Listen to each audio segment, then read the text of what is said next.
Hello everyone, कैसे हैं सब। होप करती हूँ कि आप सभी ठीक होंगे। आने वाला टाइम भी सबके लिए ठीक रहे, ये भी भगवान से प्रार्थना करते हैं।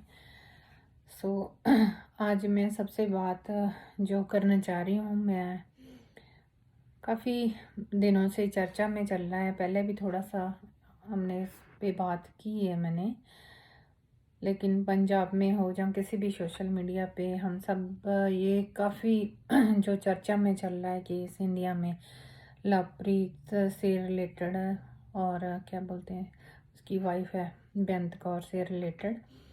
तो नाम तो दोनों के बहुत ही सुंदर और जोड़ी भी बहुत अच्छी थी, लेकिन जो अभी जोड़ी रही नहीं। तो मैं 2-3 दिन से सोच रही थी कि ये कैसे रेवोल्यूशन लवप्रीत एक करके गया, अपनी जान उसकी चली गई, दुनिया में नहीं रहा। एक 1 ईयर बैक 13 मंथ बैक जो सुशांत की डेथ हुई, जो मर्डर है या कुछ भी अभी तक क्लियर नहीं हुआ, लेकिन है तो मर्डर, सबको पता है, लोग नहीं बोलते अलग बात है, बट बहुत सारे लोगों ने मुद्दा उठाया भी है। उस उसकी डेथ से जो रेवोल्यूशन आया, उससे पूरे बॉम्बे में लोगों के जो चेहरे बाहर आ रहे हैं, खास करके बॉलीवुड और पॉलिटिक्स के, जिन लोगों ने भी कितने कितने गंदे काम किए हैं, तो वो धीरे धीरे करके सबके सामने आ रहा है। कैसे ड्रग्स से रिलेटेड केस बाहर आ रहे हैं, मनी लॉन्ड्रिंग के केस बाहर आ रहे हैं। तो अभी ऐसा ही रेवोल्यूशन हमारे पंजाब में हुआ है। एक 23-24 साल के लड़के की जान चली गई है, और उसके बाद कितने लड़के और लड़कियां दोनों ही, मेल और फीमेल, निकल के बाहर आए हैं। केस तो पहले ही बहुत थे, लेकिन अभी जो लोग फ्रंट पे आए हैं, पहले थोड़ा सा डर रहे थे लोग कि हमारी इज्जत की बदनामी होगी, लोग क्या कहेंगे। तो अगर ये लवप्रीत का ऐसे नहीं होता तो शायद वो भी, कई लोगों ने जैसे पहले भी जान दे दी है, आगे भी ऐसे सिलसिला चलता रहेगा, ना ही रहे तो मेरे मुंह से गलत बात निकल गई। तो एक रेवोल्यूशन लेके आया है लवप्रीत, तो जो दुनिया में नहीं रहा। तो अभी उसकी वाइफ की कल मैंने 2 देखी इंटरव्यू, जो वो दे रही है। एक डेली पोस्ट पंजाबी वालों को दे रही है शायद, और एक रोज़ाना स्पोक्समैन वालों को दे रही है, आई थिंक सो। तो वो मेरे को समझ में नहीं आ रहा, मैं भी एक फीमेल हूँ, वो लड़कियां उनसे क्रॉस क्वेश्चन क्यों नहीं कर रही हैं। लड़के ने जान दे दी, वो अपने कोई भी शरीफ घर का लड़का हो या लड़की हो, कोई भी हो, वो अपने पेरेंट्स तक बात जाने नहीं देता है। वो खुद अपने बिहेव पे उसको सॉर्ट आउट करने की कोशिश करता है। वो अपने ब्रदर सिस्टर को नहीं बताता है, अपने लेवल पे बात को क्लियर करने की कोशिश करता है। लड़के ने, मतलब वो अपना उदास चेहरा नहीं दिखाना चाहता होगा अपनी फैमिली को, इसलिए वो थोड़ा खाना वगैरह खा के बाहर निकल जाता होगा अपने सभी को पता है कि हमारे गांव में सारे लोग शाम को भी इधर उधर बैठे होते हैं, बातचीत करते हैं, कोई ऐसे सिलसिले नहीं है जैसे हम लोग बाहर अभी फॉरेन कंट्री में जैसे बैठे हैं। तो हम लोग तो अंदर ही अंदर बैठे हैं, हम तो बाहर देखने के लिए तरसते हैं कि लोग कोई बैठे तो हम भी जाके उनसे मिलें। तो इसमें पहले तो देखो, लड़की ने पहले वाली इंटरव्यू में बोल दिया कि वो नशे करता था। अगर वो नशे करता था तो उसके चाचा ने क्लियर किया कि अगर वो नशे करता था तो चिट्टा वगैरह जो भी ये बोलते हैं, ये और इसकी माँ बाप बोल रहे हैं कि वो नशे करता था तो आप लोगों ने अपनी बेटी की शादी क्यों वहाँ पे की। सेकंड नंबर पे, अगर तेरे को अभी याद आया कि पहले ये इंटरव्यू में बोल रही थी कि मेरे ने फ़ोन किया तो उनकी फैमिली ने, किसी ने नहीं उठाया। इतना यंग जिनका बच्चा चला जाए, हम लोगों को सुन के इतना हो रहा है, अभी 1 मंथ नियरली होने वाला है, तो हम लोगों को सुन के इतना हो रहा है, तो जिस माँ का, जिस बाप का बेटा गया, जिस घर का भाई गया, जिन बहनों का इकलौता भाई गया, वो लोग होश में आने वाले हैं 4 दिन। हमारे घर पे किसी ओल्ड एज की ही डेथ हो जाए तो हम तब भी 3-4 दिन फ़ोन की ओर ध्यान नहीं देते। तो वो तो फिर यंग बच्चा चला गया उनका, इतना फादर की सपोर्ट करने वाला। तीसरा सेकंड नंबर पे ये बोल रही है कि वो चाचा कौन होता है, वो तो हमारे, मैं तो जानती भी नहीं हूँ हमारा चाचा है क्या है। तो इसको, जो खुद एक गांव की रहने वाली है और उसको कनाडा जाके ये भूल गई कि जो हमारे नेबर्स होते हैं हम उनको भी चाचा बोलते हैं, और जो हमारे मतलब दादा के आगे भाई हैं उनके भी बच्चे, जो लड़के या लड़कियां, बुआ चाचा ताई हम लोग बोलते हैं। उस फादर की सिचुएशन ऐसी है कि वो बात नहीं कर पा रहा है, और मुझे लगता है कि वो इतने एजुकेटेड भी नहीं है, और वो कैमरा के सामने आने से थोड़ा सा हिचकिचा रहे हैं और उनसे बात नहीं हो पा रही है। उसकी बहन से भी इतनी प्रॉपरली बात नहीं हो पा रही है, क्योंकि इतना छोटा, मतलब छोटा भाई और यंग भाई जिसके ऊपर कितना कुछ अपना सिस्टर निछावर कर देती हैं, वो दुनिया से चला गया। और तुम क्या, जैसे तुम बेशर्मों की तरह आके सामने बात कर रही हो, तुझे जरा भी एहसास है कि तूने क्या किया है? हमें नहीं पता कि ये तुम्हारी जो चैट है, तुम बोली उसने पहले ही सुसाइड नोट दिया था, ये किया। ये काफ़ी बातों में तुम बेअंत गलत हो, और अपनी गलती को एक्सेप्ट करो कि तूने वाकई में ही उसके फ़ोन नहीं उठाए थे। तूने उसकी कॉल निगलेक्ट की, रिजेक्ट भी नहीं की, निगलेक्ट की है, और मैसेज का भी अच्छे से रिप्लाई नहीं देती थी, जो रिसेंटली लास्ट ईयर से जो चैट्स उसकी बाहर निकल के आई है। तो अभी चाचे के ऊपर ब्लेम मत करो कि वो तो हमारा रियल चाचा भी नहीं है। तो आजकल तो देखो बच्चे भी एक एक दो दो होते हैं सबके, तो चाचा ताए तो वैसे आने वाली पीढ़ियों में ख़त्म हो जाएंगे। तो जो वो चाचा है, तो चाचा है तभी तो फैमिली वालों ने एक्सेप्ट किया, तो उसको आगे उन्होंने किया है कि बातचीत करने को। सो रही बात तुम्हारी, तुम बोली हो कि मैं 11 आवर वर्क करती हूँ, तो मैडम आप तो क्या बोलते हो, स्टूडेंट वीज़े पे हो, अभी आपका वर्क वीज़ा लगा हुआ है। तो जहाँ तक मेरी नॉलेज है, किसी भी कंट्री में स्टूडेंट वीज़े पे 20 आवर से ज़्यादा वर्क नहीं कर सकते हैं। तो दूसरे नंबर पे, अगर आप 7 डेज वर्किंग कर रहे हो, 7 डेज वर्किंग कर रहे हो, आपके पास टाइम ही नहीं है किसी से बात करने का, लवप्री से बात करने का टाइम नहीं है, आपका टाइम नहीं है उसकी फैमिली से बात करने का, अपनी मदर इन लॉ से बात नहीं करने का टाइम है, अपनी सिस्टर इन लॉ से बात करने का टाइम नहीं है। मैडम आप 7 डेज होते हैं वीक में, आप 11 आवर वर्क करते हो एक दिन में, तो 77 आवर हो गए वीक में। तो आप कॉलेज कब जाते थे, स्टडी कब करते थे? और दूसरे नंबर पे मुझे ये बताओ कि कनाडा गवर्नमेंट ने तेरे को कोई खास वीज़ा दिया है जो 77 आवर वर्क करती हो? हाँ, 40 आवर अगर वर्क वीज़े पे भी हो जाए बंदा, तो 40 आवर से एक्स्ट्रा तो वो वर्क ही नहीं करता। अच्छा, फिर आप तो इतना ज़्यादा काम करते थे, इतना ज़्यादा वर्क किया आपने, तो मुझे ये तो बताओ कितना पैसा गया कहाँ? जो तूने इतना वर्क किया, तो इतना पैसा जो तुमने अर्न किया वो गया कहाँ? क्या हुआ बेचारे ने एक आईफोन मांग लिया तो कितना, $2000 का है। आप तो फिर भी अभी स्टूडेंट वीज़े पे थे, जहाँ आपके पास वर्क वीज़ा था, तो आप इंस्टॉलमेंट में भी ले सकते थे। तो क्या हुआ अगर उसने आपके ऊपर 24 लाख लगा दिया, तो अगर आप भी उसको 1 लाख का एक फ़ोन दे देते, तो क्या जो उसने दिया उसमें से लेस कर लेती, दे देते तो? फ़ोन मांग लिया, इंस्टॉलमेंट पे दे देती, लेके खुद भी तो हेडफोन इतने कॉस्टली लगा के बैठी है, $600 के, हमारे न्यूजीलैंड में $600 के आते हैं, तो वहाँ पे भी 500 के तो होंगे ही। तो अगर उसने 1000 या $2000 का फ़ोन मांग लिया, तो क्या उसने गुनाह कर दिया? और अभी मेरे को ये भी बात बताओ कि सभी कंट्रियाँ, जैसे जित ऑस्ट्रेलिया वालों ने नहीं दिया स्टूडेंट्स को, मुझे लगता है कि कनाडा गवर्नमेंट ने भी किया होगा, हमारे यहाँ पे न्यूजीलैंड गवर्नमेंट ने भी किया, कि जब भी लॉकडाउन हुआ तो गवर्नमेंट ने तो सबको पैसे दिए घर बैठने के भी, और तब भी तुमने उनको फ़ोन नहीं किया। तब भी उनसे बात नहीं करती। तब कौन सा आपके लिए स्पेशल वर्क खुला था, बिजनेस ओपन थे, यहाँ पे आप वर्क पे जाते थे? क्वेश्चन बहुत हैं, लेकिन आपको आंसर नहीं आएंगे। मैं कोई लॉयर नहीं हूँ, मैं कोई लवप्रीत की नॉन नहीं हूँ, कोई उसकी फ्रेंड नहीं हूँ। और मैं सिर्फ इसलिए एक इंसानियत नाते कि तुम बोलियो एक की तो जान चली गई, दूसरे की भी चली जाएगी। कैसे चली जाएगी? जिनको आदत होती है दूसरों का खाने की, वो कभी नहीं मरते हैं।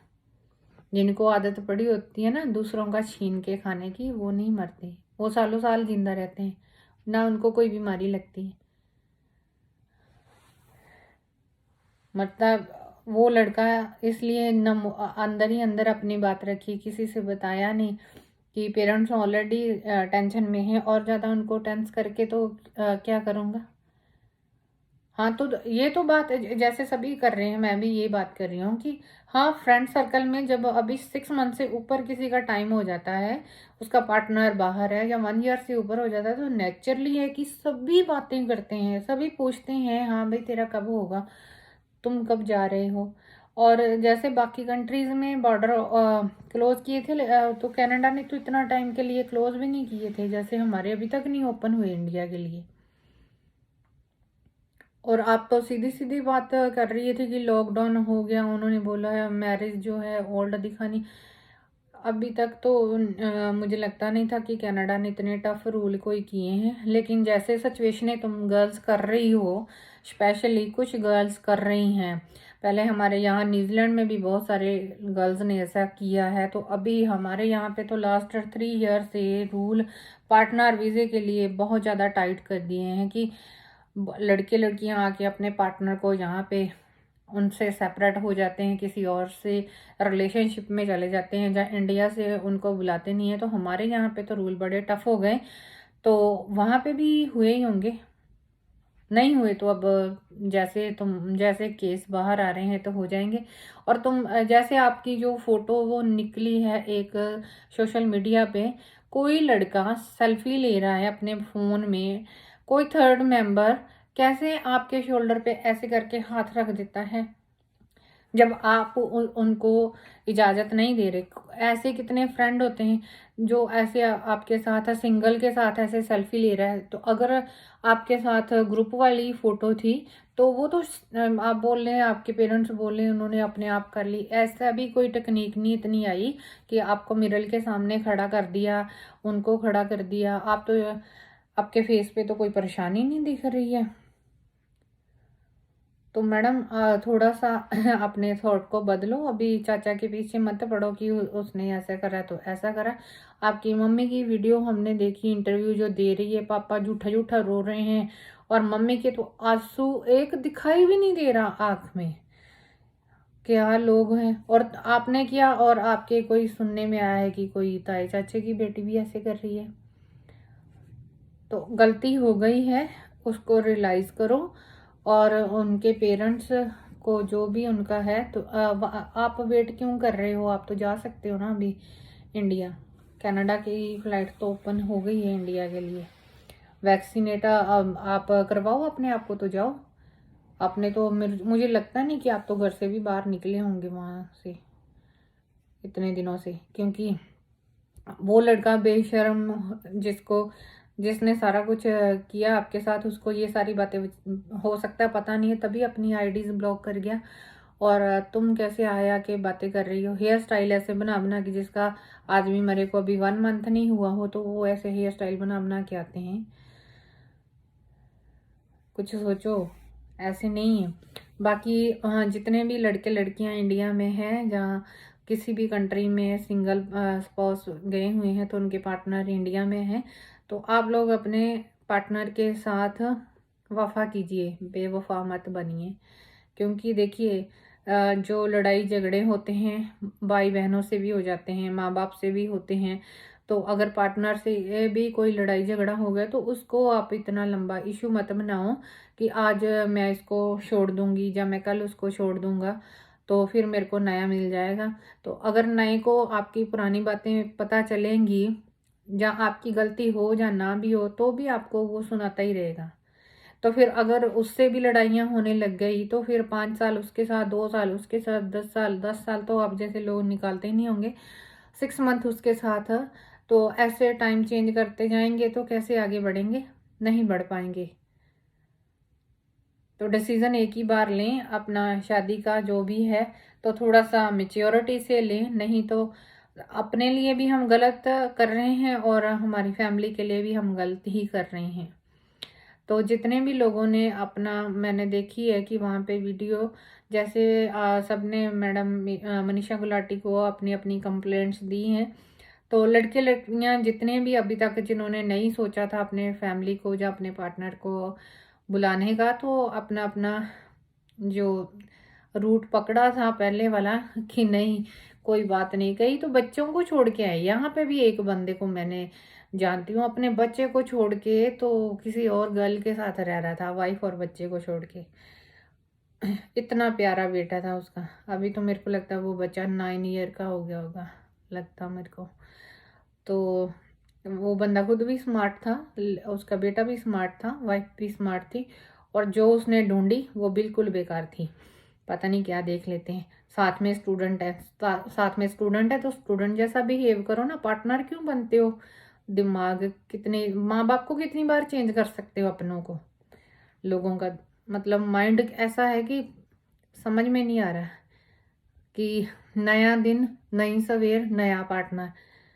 जितना मर्जी आप ब्रेड टोस्ट खा लो, जितना मर्जी आप बाहर का पिज़्ज़ा बर्गर खा लो, लेकिन जब तक आप घर की रोटी नहीं खाओगे तो आपका जो पेट है, खास करके हम पंजाबियों का, तो वो नहीं भरेगा, जितना कुछ मर्जी खा लो बाहर से। तो वही चीज़ है, जितना मर्जी आप लोग बाहर अपने रिलेशन बना लो, जितना मर्जी बाहर अपनी फ्रेंडशिप बना लो, जब तक आपको अपना पार्टनर, आपका जो आपके पेरेंट्स ने ढूंढ के दिया है आपके लिए, वो नहीं साथ में खड़ा, तो किसी दूसरे की कोई ज़रूरत नहीं है। वो नहीं खड़ा हो सकता आपके साथ। तो इसलिए किसी के साथ भी धक्का मत करो, किसी को भी धोखे में ना रखो, और ज़बरदस्ती कोई किसी के साथ रिलेशन में नहीं आता है। अगर जैसे अभी बेअंत की बात कर रही हूँ, अगर तुमने उसको थोड़ा सा भी अटेंशन दिया तभी उसने शोल्डर पे हाथ रखा, नहीं तो आज की डेट में तो कोई आपके पास भी नहीं बैठ सकता बिना आपकी अटेंशन के।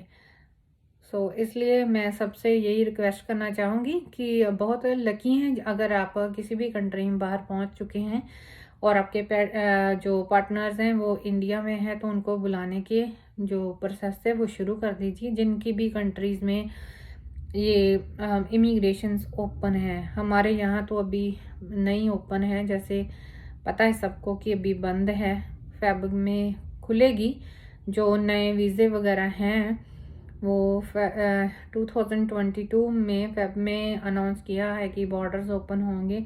तो मुझे लगता है कि इमिग्रेशन भी तभी ओपन होगी न्यू एप्लीकेशंस के लिए। तो अभी visitor visa, partner visa, family visa या स्टूडेंट वीज़ा सभी अभी बंद है।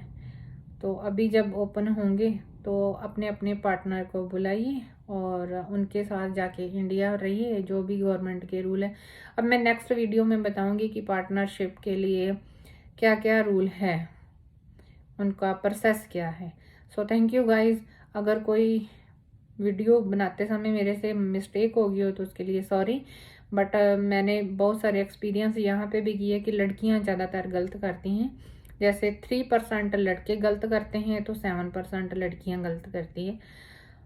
अपने आप को चेंज कर लीजिए, अपने माइंड को चेंज कर लीजिए, पहले कुदरत बहुत मार रही है। Thank you everyone. मेरी वीडियो को वॉच करिए, शेयर कीजिए और लाइक भी कीजिए और मेरे चैनल को सब्सक्राइब कीजिए। Thank you everyone. कोई भी ऐसा बच्चा ना रहे कि जो अपने माँ बाप की रिस्पेक्ट गंवा दे, और अपने पार्टनर के साथ समझौता नहीं कीजिए। कंटिन्यू, जैसे हम माँ बाप का नाम नहीं अपने नाम से तोड़ सकते, उन्होंने हमें जन्म दिया, तो पार्टनर हम स्पाउस जब बनते हैं तो उनकी इच्छा से ही बनते हैं और ऊपर वाले की इच्छा से भी बनते हैं। तो उनका भी अपने नाम से नाम मत हटने दीजिए। Thank you everyone, have a great day.